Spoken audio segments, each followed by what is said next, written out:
How to update iPhone or how to check software update in iPhone any. In this video I will tell you. In this video we can show you. First you have to just open the your mobile settings. If you like have any iPhone 11, 12, 13, 14, 15, 16 or the 17, tell me in the comment box the which iPhone are you using right now. First you have to just open your mobile settings. Now you can find here general option in your iPhone mobile settings. Now you can click on the general options. After clicking the general options, now you can find the software update.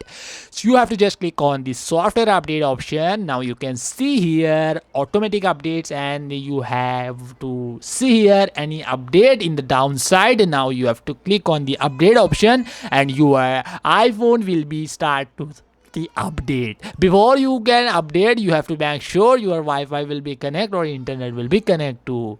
You can see your update and now you can update your iPhone. This is the method you can see your software update in iPhone and you can update easily your iPhone. Thanks for the video. Genuine Guide YouTube channel.